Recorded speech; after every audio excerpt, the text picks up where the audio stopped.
Day in the life of a 1950s small town.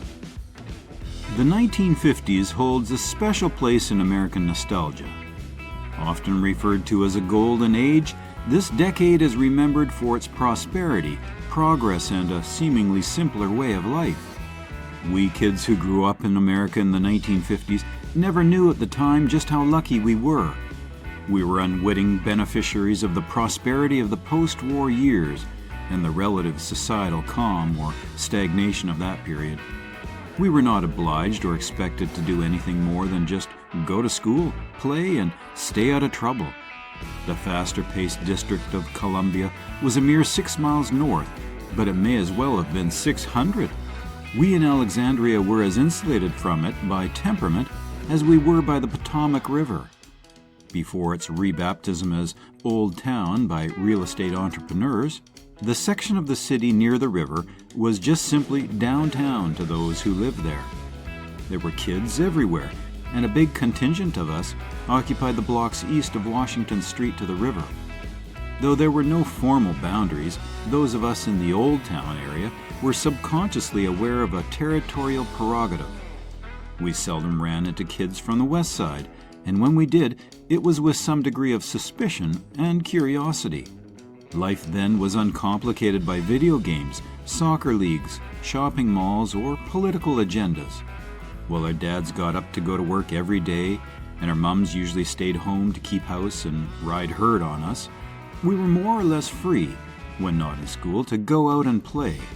In fact, we older kids were encouraged, if not forced, to get out of the house so that our folks could have some peace and quiet. In those days, nobody worried too much about strangers lurking in the shadows to mug or kidnap us. These things did happen, of course, from time to time, but somehow our parents did not have to worry incessantly about whether or not we would show up at dinner time. The city streets became our world, and we came to know them intimately. In Old Town, there were few dedicated playgrounds, and we used to roam the streets during the long summer vacations in search of adventure. Except on certain big streets, traffic was light and automobiles constituted a relatively minor threat to our safety. Getting across Washington Street was at best frightening and at worst downright dangerous. At least, there was usually a policeman stationed at King and Washington to help people cross. Pedestrian safety in town was important even then. We used to admire those serious kids who got to be members of the school safety patrol, with a white cross-chest belt and the shiny chrome badge. Their outstretched arms seemed to form an impassable steel barrier that only the most reckless would try to skirt. To this day, we cannot forget the sing-song cry of "off duty" when the safety patrols would quit their posts for the day. We doubt they were obligated to yell that out, but they always did, and it became one of those familiar sounds of the neighborhood, like the metallic boom of the galvanized garbage cans being tossed back onto the sidewalk after emptying by the trash collectors. The old police headquarters in City Hall across from the old Carlisle House apartments was an exciting place to walk by. We always expected to see some fierce felon being led inside in handcuffs to be booked. More often than not, however, we saw stumbling derelicts being hustled in after swooning on the sidewalk in front of the Mecca Grill, Sam's Place, or some such oasis. And the alley on the side, which used to be transformed into the farmers market on Saturday mornings, was lined with parked police motorcycles, big, white Harley-Davidsons with huge saddles and squawking radio speakers.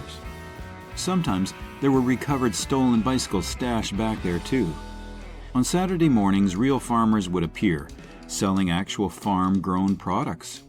This never failed to attract a big crowd. It is impossible to forget the cloying smell of the fresh flowers, combined with that of dozens of plucked, headless chickens, newspaper wrappings, and cheap cigars.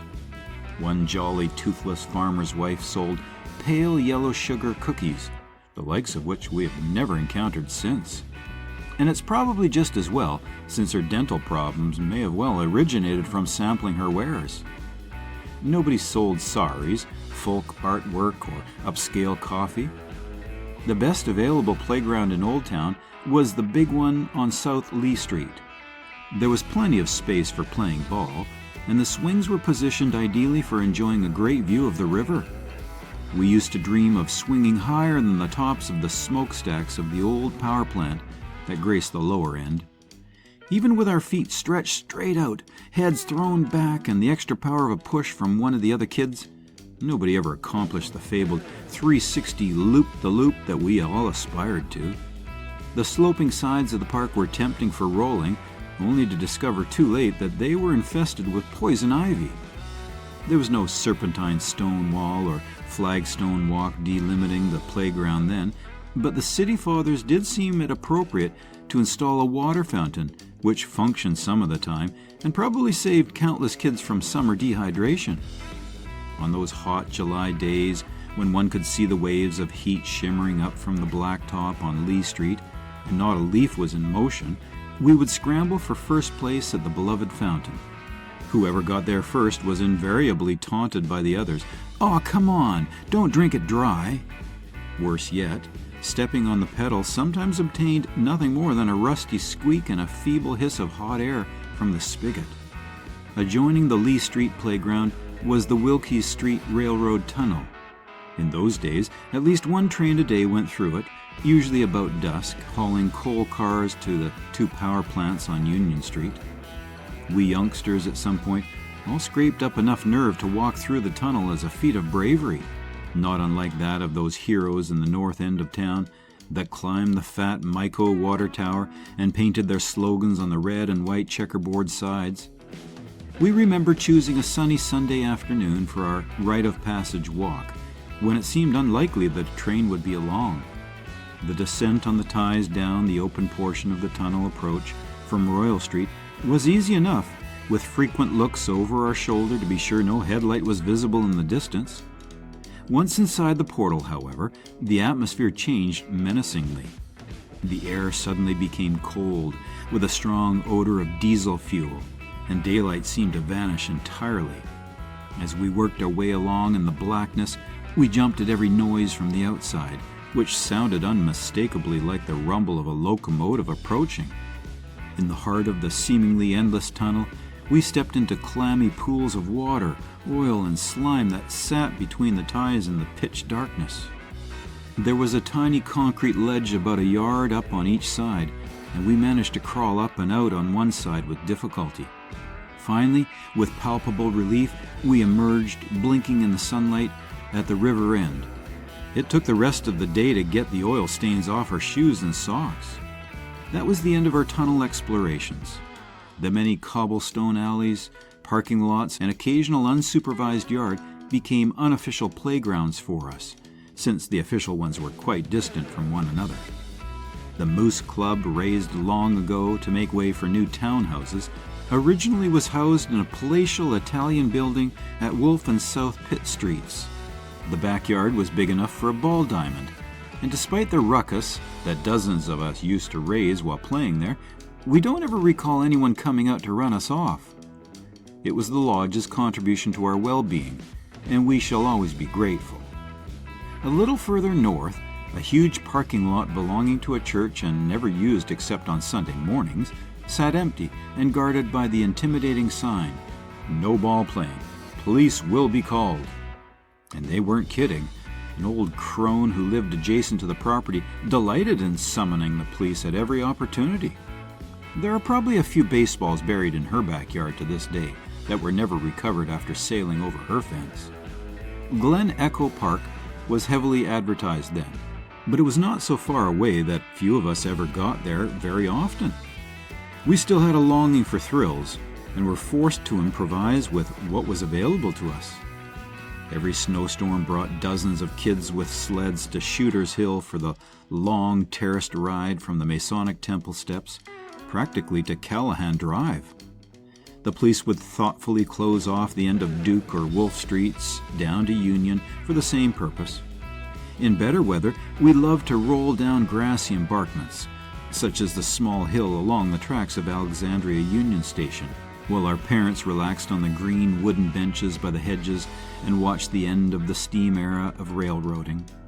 One day in a steep yard on South Pitt Street, we discovered a large, empty barrel and spent the afternoon getting in and rolling each down the hill as fast as we could go until the barrel finally disintegrated into splinters after smashing repeatedly into the iron picket fence at the bottom.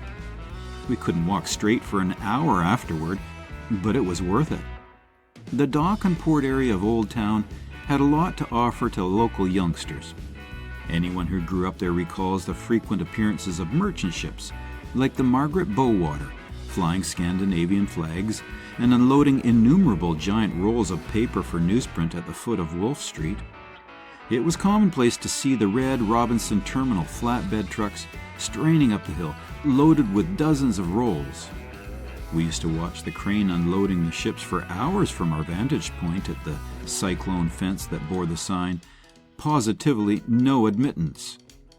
The sense of adventure was heightened by occasionally spotting one of the members of the ship's crew leaning against the railing, well above the scuppers from which the water cascaded monotonously down the rusty side into the brown Potomac waters.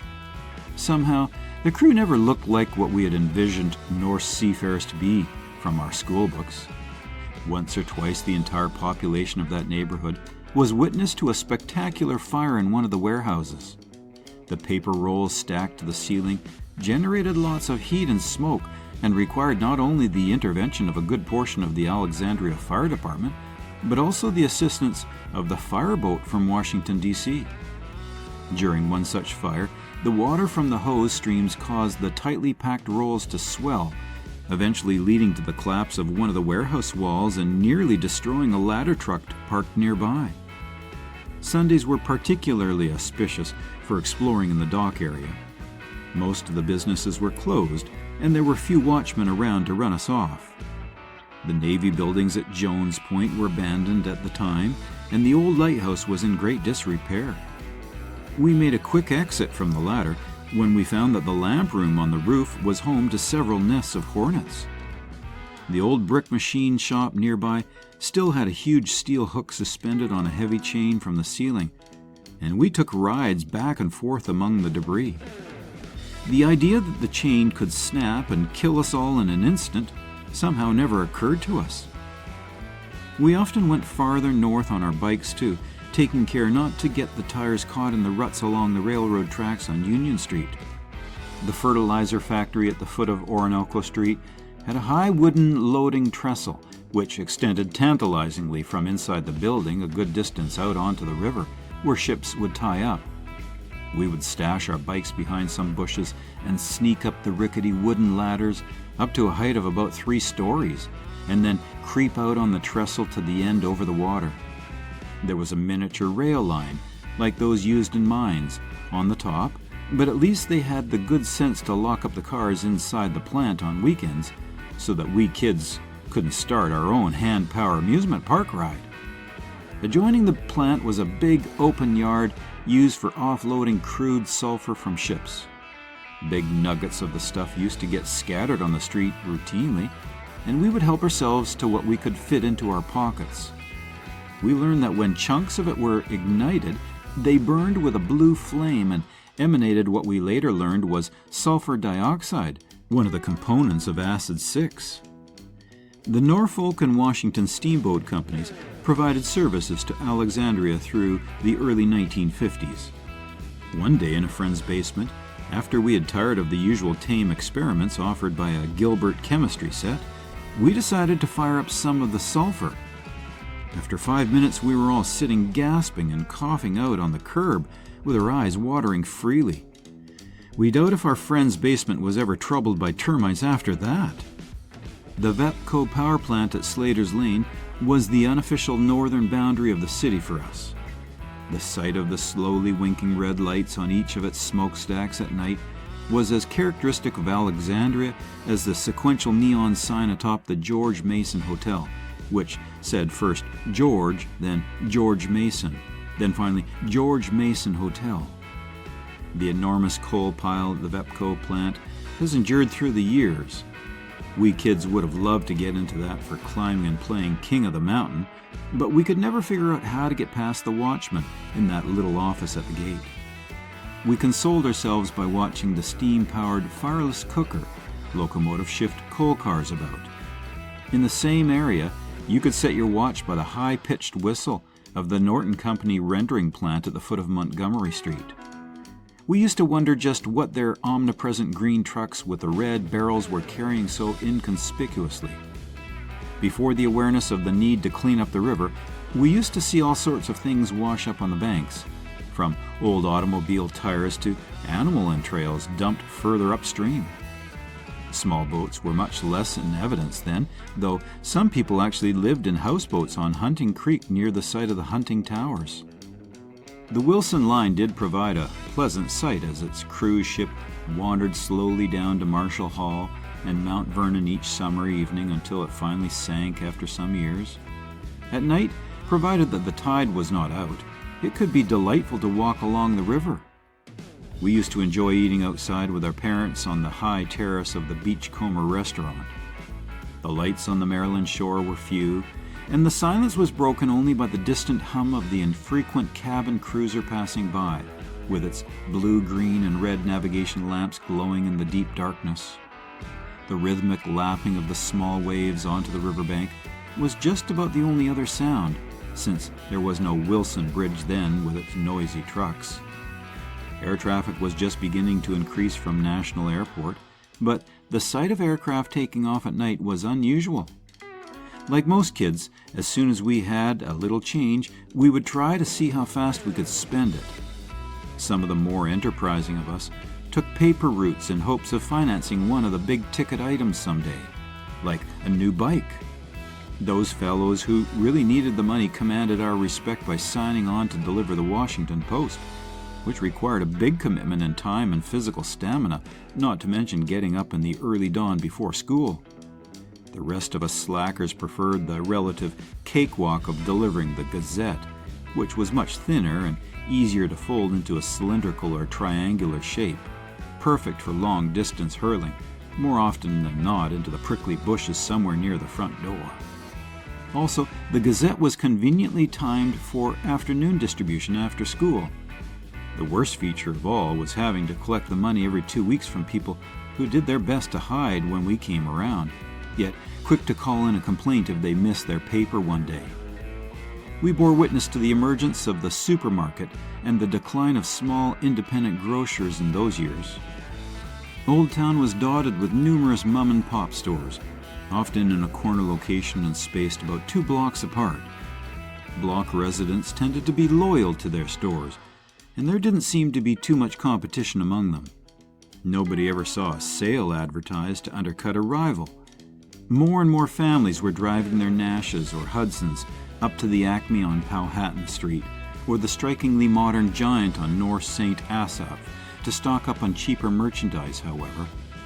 We neighborhood kids probably helped the corner store stay viable a lot longer than they would have otherwise, through the purchase of penny candy, ice cream, and sodas. Hot summer days sent us like homing pigeons to the store on our corner to squander whatever coins we might have acquired. Some of us were so desperate that we combed the era for old soda bottles for the deposit money. We learned the value of recycling long before it became trendy. Also, all those stores had a long white sign furnished by the Coca-Cola Company, with a big red button at each end displaying a bottle, with the name of the store in between in tall green letters. The wooden screen door usually was etched with patent medicine advertising "Snap back with stand back." Headache powders was quite common. As one entered, the scent of bread yeast was powerful, despite the competing smells of newspapers, and in some stores, kerosene, dispensed from a hand pump right inside the store for home heaters. The wife of the proprietor usually sat at the till behind the counter, dozing in the heat and monotonous drone of the ceiling fans until we kids burst through the door. We headed right for the candy case, with dozens of colorful items displayed wisely behind glass. The proprietor seemed to have infinite patience as we deliberated over our purchases, often amounting to about a dime among us. Certain treats were difficult to forget, such as the tiny wax bottles with colored syrup inside. You chewed the bottle to release the syrup, which always tasted the same, no matter what the color. Wax lips were a distant second choice. Jawbreakers, which were full of cinnamon and measured just about the diameter of one's windpipe, were popular in those days before product liability lawyers and the Heimlich maneuver were known. Jubes, pom-poms, and sugar daddies had just the right amount of stickiness to extract one's baby teeth with nominal chewing. We earned a lot of quarters under our pillows thanks to those candies, but we reinvested them later to repair the cavities in our permanent teeth. The most vile candy of all, and consequently the most affordable, was Lick-O-Maid, a powder of questionable ingredients sold in small envelopes to be licked by undiscriminating youngsters directly from the package. It turned your tongue and lips into whatever brilliant color was on the envelope, while probably wreaking untold damage to your internal organs. The cold drinks, indispensable on hot days when the playground fountains were on the blink, really did cost only a nickel. Even the big knee-highs, which seemed to our young eyes to be a foot tall. We liked the gassy drinks better because they took longer to finish, but we were never known to refuse a true aid either if someone offered. Royal Crown Cola, which had a considerable market share despite the competition, bore the mysterious label showing an Egyptian pyramid. We shunned the brownie chocolate drink because the bottle was always smaller than the others, as was 7-Up. We required gallons of liquid in exchange for our hard-earned nickel. Dr. Pepper had unpleasant medical connotations and was therefore relegated to the back of the red drink box, in which the bottles stood in icy, churning black water up to their necks. While ice cream standards such as the Popsicle, Creamsicle, Fudgesicle, and the more elusive Dreamsicle could be had at the corner store, it was much more fun to drop everything and run when you heard the jingle-jangle of the bells of the Good Humor Man. Kids suddenly appeared from everywhere, like earthworms after a rain shower. It was uncanny how the white uniformed driver could reach into the ice compartment, steaming with condensation, and extract exactly the item you wanted without looking. He would then quickly click out your change from the metal coin organizer. A big chocolate-covered bar with a bite out of it was painted on the sides of the truck and bore the name of the company. We usually settled for something less expensive, like a rocket, which was a cardboard tube filled with ice cream that you pushed up from below with a stick. On really hot days, you had to push and hurry, or you would end up wearing more of the ice cream than you ate. Our parents hated the ice cream man, who timed his visits just before supper when we were so ravenous that we were even considering eating our vegetables. Televisions were relatively scarce in those days, and the movies attracted big crowds of kids, especially on weekends.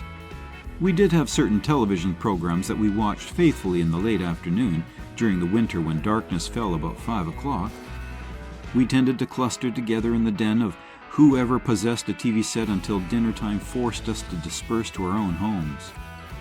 Captain Video, ushered in by the symphonic strains of Wagner, amazed us with its primitive special effects and the clowning of a youthful Arnold Stang, who played a character named Clumsy McGee before going on to immortality as the voice of the Chunky Candy slogan. The Pinky Lady and Howdy Doody shows came to be our favorites soon after. An edentulous Gabby Hayes fired a cannon full of dry cereal directly at the camera each evening to illustrate that Quaker puffed wheat was indeed shot from guns. Saturday mornings not only offered cartoons but also the Winky Dink Gimmick Show, in which we put special plastic sheets on our TV screens and then drew on them with crayons. At least most of us used the special sheets to protect the TV screen, to simulate fighter cockpit controls, racing cars, and the like.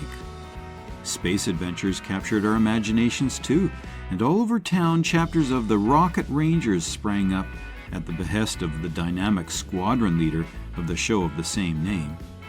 Even the old movie serials like Flash Gordon kept us spellbound watching that first spatial skinhead, Ming, wreak his revenge on our hero.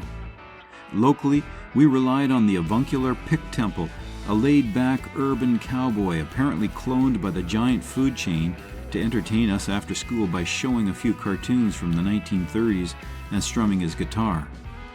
After we all filled in cards at the grocery store, we found that Pick uncannily remembered our birthdays every year, with a photograph of himself holding a Nellie Bell, or whatever his guitar's name was. A few of us actually got to appear on the show, which originated at a studio in Washington. Close behind Pick came Hoppity Skippity, whose show had a similar format, with kids perched on bleachers made up to resemble 10 King Street during the Christmas holidays.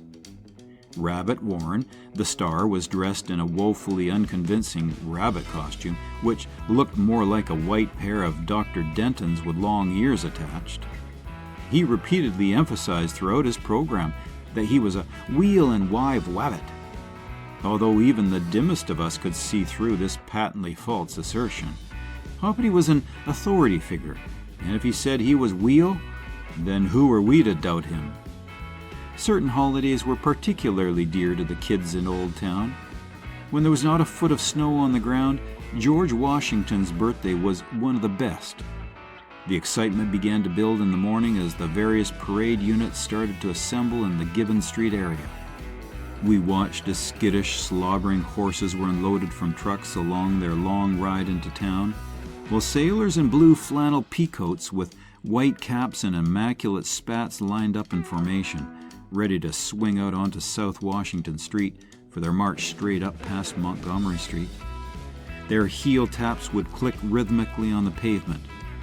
When the parade finally got underway, preceded by police on motorcycles who roared up and down the sides of the street to keep the swelling crowds back, we wormed our way to the front for the best look. We were bored by the limos bearing waving politicians that we had never heard of, but when the Kenna Temple Arab Band came into view, we were ecstatic. Who can forget the robed lines of goateed kazoo players, the crashing of cymbals, and, best of all, the Buddha-bellied leader with the jewel in his navel, swinging his scimitar menacingly from side to side in time and glowering at us kids. Toward the end of the parade always came straggling, unruly groups of Cub Scouts, supervised by unsmiling adults wearing a look of resignation. Fire engines from all over the neighborhood districts brought up the rear, and we all delighted in seeing Smokey, the mascot of No. 2 station in Alexandria, standing in a dignified pose atop their gleaming red pumper. Lights in 2 rows were suspended high across the street and connected to 2 big plastic illuminated stars in the center. Scratchy carols played over and over from outdoor speakers in front of some of the hungrier stores. The G.C. Murphy store toy department was equipped with a glass shelf where kids could test various toys before requesting them on their Christmas list to Santa. Other merchants were less tolerant of young customers. Knight's Hardware had an extensive toy department on the 2nd floor, as did Fagelson's further up King Street. But items were either displayed behind chicken wire or under the watchful eye of an intimidating and sour-faced salesperson who was ready to pounce as we put out a hand toward a tempting item. Halloween in those days was different. Street crimes were rare, and we almost never saw any parents tagging along after their children to trick or treat. As well, there were a lot more children in Alexandria then, and the sidewalks were alive with bands of costumed youngsters carrying paper shopping bags full of booty that nobody needed to x-ray. It was not unusual for one's doorbell to ring every 30 seconds, and yet another request for candy from a clump of outstretched paper bags.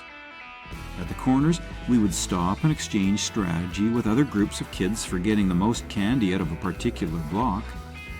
The smell of overheated pumpkins with flickering candles inside filled the crisp October air. Our dime store costumes were always made of stiff, cheap material that looked better in the package, but we didn't care, since it was too dark to see much and usually chilly enough to have to wear a coat underneath. The opera masks, too, were scratchy and hot, but we all wore them defiantly. Despite the threat of a trick to those who gave us no candy, I don't recall any ever being played. Vandalism was quite rare in those days before spray paint cans became fashionable. Certain sights, sounds, and smells were characteristic of Alexandria at one time. The bell in the steeple tower at St. Mary's Church rang punctually every evening at 6 o'clock. We loved to watch the big bell swinging back and forth in the days before electronic chimes.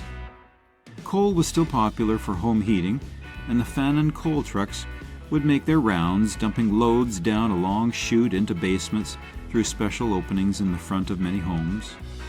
Some people still had ice boxes instead of refrigerators.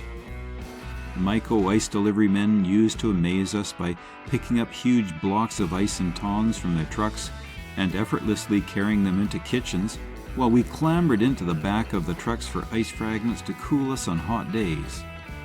Alexandria Dairy was always out early on home delivery with a variety of milk bottles, including the ones with a special cream compartment on top with a sculpted smiling face in the glass. Their trucks were short, stubby, and ubiquitous then. From time to time we would watch the bottling conveyor belt operation at the plant on North Pitt Street. The noise of kids playing kickball on the streets is seldom heard now. The streets are cleaner, the gardens and parks neater, and yet a certain atmosphere which we all took for granted is lacking. We can appreciate it now that such a long time has passed. Old Town was among the best of places to be a kid then, despite its shortcomings. This was life in a small town in the 1950s. Comment below if you got nostalgic from this video, and let us know if you have a request for a future topic.